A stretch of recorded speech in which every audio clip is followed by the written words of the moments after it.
Ma'am winter season అనగానే చిన్న పిల్లలకి ఎక్కువగా ఎఫెక్ట్ అయ్యే చిన్న చిన్న ప్రాబ్లమ్స్ ఉన్నాయి. సో వాటి గురించి ఈరోజు మాట్లాడుకుందాం. సో వింటర్ అంటేనే పిల్లల్లో డ్రైనెస్, జిరోసిస్, రెడ్నెస్, ఇచ్చింగ్. సో ఈ వింటర్లో చిన్న పిల్లల్ని ఈ ప్రాబ్లమ్స్ నుంచి ఎలా కాపాడుకోవాలి అనేది చాలా ఇంపార్టెంట్. దాని గురించి డిస్కస్ చేద్దాం. వింటర్లో పిల్లలకి స్నానం ఎలా చేయించాలి అనేది చాలా ఇంపార్టెంట్. వీళ్ళకి షార్ట్ బాత్స్ ఇవ్వాలి. 4 to 5 minutes లోపల స్నానం కంప్లీట్ చేయాలి.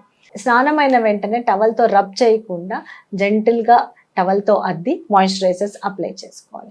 ఆ స్నానానికి కూడా ల్యూక్వామ్ వాటర్ అనేది వాడాలి. ఎక్కువ వేడి నీళ్ళతో స్నానం చేస్తే ఇంకా ఈ డ్రైనెస్ పెరిగే ఛాన్సెస్ ఉంటుంది. సో స్నానం అయిన వెంటనే వితిన్ 2 to 3 minutes ఏదైతే ఆ మాయిశ్చరైజర్ ఉందో దాన్ని మనం లాక్ చేయాలి. సో దానికి మంచి మాయిశ్చరైజర్స్ వాడాలి. అవి ఎలాంటి మాయిశ్చరైజర్స్ అంటే either ceramide based or shea butter are glycerin ఉన్న మాయిశ్చరైజర్స్ వాడాలి. బాగా ఎక్కువ జీరోసిస్ ఉంది, ఇంకా బాగా డ్రై ఉంది అంటే పెట్రోలియం జెల్లీ కూడా అప్లై చేసుకోవచ్చు. మ్యామ్ పిల్లలకి వింటర్ సీజన్లో తీసుకోవాల్సిన మెయిన్ కాఫ్ కానీ కోల్డ్ కానీ వస్తూ ఉంటుంది. ఈ ప్రాబ్లం రాకుండా ఉండాలంటే సో ఎలాంటి ప్రికాషన్స్ బిఫోర్ తీసుకుంటే బెటర్ అంటారు? సో పిల్లల్లో వింటర్ అనేసరికి జలుబు, ఈ కోల్డ్, కాఫ్ ఇవి చాలా కామన్గా వస్తూనే ఉంటాయి. సో అందుకనే వాళ్ళకి ఏంటి అంటే రూమ్ కొంచెం వామ్గా ఉంచాలి. అంటే హ్యూమిడిఫైయర్స్ అవి పెడతారు, రూమ్ కొంచెం వామ్గా ఉంచాలి. ఎక్కువ హీట్ ఉన్నా కూడా మళ్ళీ వాళ్ళకి ప్రాబ్లం అయిపోతుంది. ప్రాపర్గా పిల్లలకి క్లోదింగ్ అనేది చాలా ఇంపార్టెంట్. సో కాటన్ బట్టలు వేయాలి.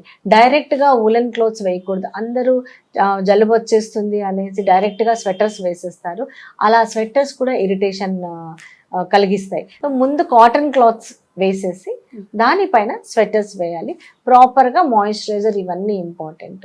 సో తర్వాత వీళ్ళకి ఫుడ్ కూడా ఇవ్వాలి. సో వీళ్ళకి కొంచెం సూప్స్, మంచి నట్స్, తర్వాత ఫ్లాక్ సీడ్స్ ఇలాంటివి ఫుడ్ ఇస్తే కూడా వాళ్ళకి ఇమ్యూనిటీ పెరుగుతుంది. తర్వాత ఒమేగా రిచ్ ఫుడ్, దీంతో ఇమ్యూనిటీ పెరుగుతుంది. సో వాళ్ళకు కూడా కొంచెం ఈ వింటర్లో వచ్చే చిన్న చిన్న కోల్డ్, కాఫ్ ఇలాంటి ప్రాబ్లమ్స్ని అవాయిడ్ చేయొచ్చు. సో పిల్లల్లో స్నానం అనేది వింటర్లో డైలీ వన్స్ అంటే ఒక్కసారికి లిమిట్ చేస్తే బాగుంటుంది. మార్నింగ్, ఈవినింగ్ లేదా 2-3 times వీళ్ళు వాష్రూమ్కి వెళ్ళినప్పుడల్లా వాష్ చేయడము ఇలా చేస్తూ ఉంటారు. ఇలాంటివన్నీ కూడా అవాయిడ్ చేయాలి. సో ఓవర్ క్లెన్జింగ్తో స్కిన్ ఇంకా డ్రై అయిపోతుంది. దాంతోపాటు వీళ్ళకి సోప్స్ అవాయిడ్ చేయడం చాలా ఇంపార్టెంట్. వీళ్ళకి బేబీ క్రీమ్స్, తర్వాత జెంటిల్ బేబీ క్లెన్జర్స్ అవైలబుల్ ఉన్నాయి. వాటితో స్నానం చేస్తే ఈ డ్రైనెస్ అనేది రాకుండా స్కిన్ కూడా హైడ్రేటెడ్గా ఉంటుంది. మ్యామ్ ఇప్పుడు చిన్నపిల్లల్లోనే లిప్స్ కానీ చీక్స్ కానీ ఏమైనా సపరేట్గా ఏమైనా తీసుకోవాల్సిన ప్రికాషన్స్ ఏమైనా ఉన్నాయంటారా? సో చిన్నపిల్లల స్కిన్ చాలా మృదువుగా ఉంటుంది కాబట్టి వీళ్ళకి చీక్స్, లిప్స్ చాలా తొందరగా ఎఫెక్ట్ అయిపోతాయి. సో చల్లగాల్లో వాళ్ళని అలా బయటకు తీసుకెళ్ళగానే వాళ్ళ ఫేస్ కూడా రెడ్గా అయిపోవడం ఇలా జరుగుతుంది. సో మీరు స్నానం చేశాక మాయిశ్చరైజర్ అప్లై చేసినా సరే కోల్డ్ విండ్లో పిల్లల్ని బయటకు తీసుకెళ్తుంటే మళ్ళీ మాయిశ్చరైజర్, తర్వాత లిప్ క్రీమ్ అప్లై చేయడం అనేది చాలా అవసరం. సో దీంతో ఏంటంటే ఆ డ్రైనెస్ అనేది రాదు, రెడ్నెస్ రాదు, దాంతో ఫ్లేకీనెస్ కూడా తగ్గుతుంది. సో వింటర్ రాగానే పిల్లల్లో స్కిన్ డ్రై అయిపోతుంది, వాళ్ళు గోకుతూ ఉంటారు. ఇచ్చింగ్ అనేది చాలా కామన్. సో ఇలా ఇచ్చింగ్ రాకుండా ఉండాలి అంటే మాయిశ్చరైజర్ రిపీటెడ్గా అప్లై చేయాలి. సో ఎనీ మాయిశ్చరైజర్ 4 hours పనిచేస్తుంది. సో మీరు ఒక 3-4 times పర్ డే మినిమం చిన్నపిల్లల మాయిశ్చరైజర్ అప్లై చేయాలి. అలా మాయిశ్చరైజర్ అప్లై చేసినా కూడా వాళ్ళకి ఇంకా ఇచ్చింగ్ ఉంది అంటే ఖచ్చితంగా మీరు డెర్మటాలజిస్ట్ని కన్సల్ట్ చేయాల్సి ఉంటుంది. ఎందుకంటే పిల్లల్లో ఎటోపిక్ డెర్మటైటిస్ అనేది ఒకటి ఎగ్జిమా అనమాట. ఈ కండిషన్ అనేది చాలా తొందరగా పిల్లల్లో చాలా కామన్గా ఉంటుంది.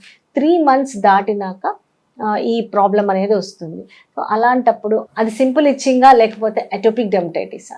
సో ఇది తెలుసుకోవాలి అంటే ఖచ్చితంగా మీరు డెర్మటాలజిస్ట్ని కన్సల్ట్ చేయాల్సి ఉంటుంది. సమ్టైమ్స్ మనం సింపుల్ ఇచ్చింగ్ అని నెగ్లెక్ట్ చేస్తే అది సివియర్ ఎటోపిక్ డెర్మటైటిస్కి దారితీయచ్చు.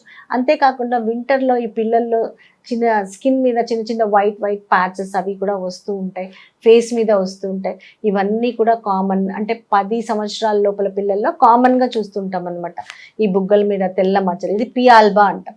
ఇది ఖచ్చితంగా వింటర్లో అగ్రవేట్ అవుతుంది. ఇది కొంచెం ఇచ్చింగ్ ఉంది, రెడ్నెస్ ఉంది ఈ ప్యాచెస్ మీద అంటే స్టీరాయిడ్ క్రీమ్ టెంపరీగా అంటే డెర్మటాలజిస్ట్ పర్యవేక్షణలోనే మీరు వాడాల్సి ఉంటుంది. దాంతోపాటు మాయిశ్చరైజర్, ఈ 2 వాడడం వల్ల ఈ తెల్ల మచ్చలు కానీ పి ఆల్బా అనే ప్రాబ్లం తగ్గిపోతుంది.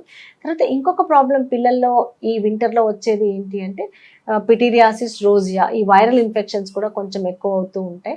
ఈ వైరల్ ఇన్ఫెక్షన్స్ అంటే కోల్డ్ కాఫ్ తగ్గిన తర్వాత స్కిన్ మీద చిన్న చిన్ని ప్యాచెస్ లాగా వస్తాయి. దీన్ని పిటిరియాసిస్ రోజియా అంటారు.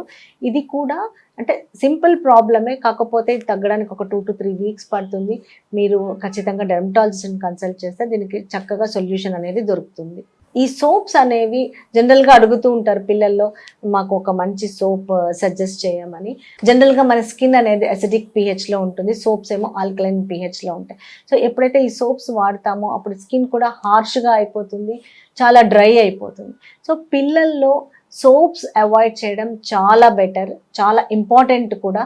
ఎందుకంటే వాళ్ళ స్కిన్ చాలా డెలికేట్ ఉంటుంది, అప్పుడప్పుడే ఇంకా స్కిన్ మృదువుగా కూడా ఉంటుంది. ఈ హార్ష్ సోప్స్ వాడడం వల్ల వాళ్ళ స్కిన్ డ్యామేజ్ అయ్యే ఛాన్సెస్ ఉంటాయి. సో అందుకనే pH బ్యాలెన్స్డ్ లేదా క్లెన్జర్స్ అవైలబుల్. సో క్లెన్జర్స్ ఏంటి అంటే, క్లెన్జర్స్ అనేవి సోప్ ఫ్రీ, దాంట్లో సోప్ అనేది ఉండదు. ఇవి సింపుల్గా క్లెన్స్ చేస్తాయి కాబట్టి క్లెన్జర్స్ వాడడం అనేది చాలా ఇంపార్టెంట్. అది కూడా pH బ్యాలెన్స్, అంటే సివియర్గా స్కిన్ ప్రాబ్లమ్ ఉన్న ఎటోపిక్ చిల్డ్రన్లో అయితే pH balanced skin cleansers available ఉన్నాయి. ఆ క్లెన్జర్స్ వాడడం వల్ల ఏంటంటే వాళ్ళకి ఇరిటేషన్ కానీ లేకపోతే ఆ డ్రైనెస్, రెడ్నెస్ ఇవన్నీ కూడా తగ్గుతాయి. సోప్ వాడడం వల్ల ఏమవుతుందంటే ఇవన్నీ కూడా ఎక్కువైపోతుంది. అంటే నార్మల్ పిల్లలకి pH balanced soaps are okay, but when ever there is atopic dermatitis లేదా other skin problems, seborrheic dermatitis ఇలా ఉన్న పిల్లల్లో మాత్రం క్లెన్జర్స్ వాడడం అనేది చాలా అవసరం.